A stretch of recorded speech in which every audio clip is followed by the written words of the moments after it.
ఆంధ్రప్రదేశ్ ఉప ముఖ్యమంత్రి నారాయణ స్వామి గారు రాజశేఖర రెడ్డి గారి మరణానికి సోనియా గాంధీ గారు కారణం అని చెప్పడం జరిగింది.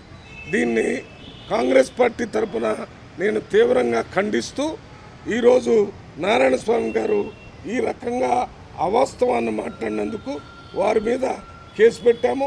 వారి మీద చర్య తీసుకోవాలని పోలీస్ స్టేషన్ మన ఈ బేగం బజార్ పోలీస్ స్టేషన్లో కేసు పెట్టడం జరిగింది.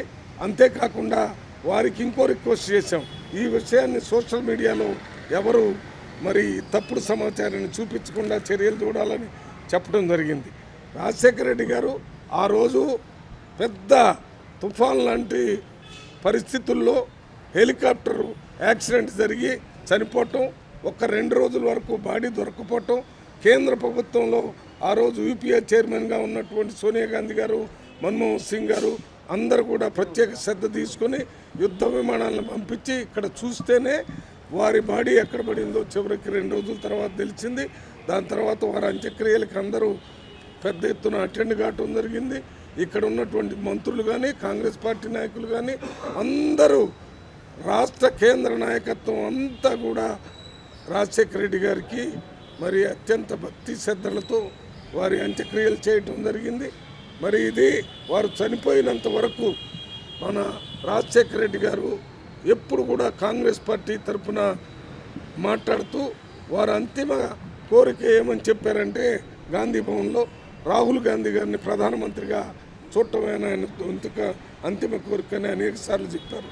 రాహుల్ గాంధీ గారు ఎవరు? సోనియా గాంధీ గారి కుమారుడు. రాహుల్ గాంధీ గారుని ప్రధానమంత్రి చేయాలని ఒక పక్కన మన రాజశేఖర రెడ్డి గారు చెప్తుంటే ఆయన చంపాలనేటటువంటి ఆలోచన కలలో కూడా సోనియా గాంధీ కానీ కాంగ్రెస్ పార్టీ నాయకులకి ఉండదు. ఆయన వల్ల 2004లో కాంగ్రెస్ ప్రభుత్వం వచ్చింది, 2009లో కాంగ్రెస్ ప్రభుత్వం వచ్చింది. రాజశేఖర రెడ్డి గారితో నేను స్వయంగా ప్రత్యేక ప్రతినిధిగా ఢిల్లీలో 4 సంవత్సరాలు పనిచేశాను. ఆయన ఎప్పుడు కూడా సోనియా గాంధీకి వ్యతిరేకంగా ఆలోచించినట్టుగా ఎవరికి తెలియదో ఆలోచించలేదు. ఆ రకంగా ఆలోచించారని అనుకోవటం కూడా పొరపాటు.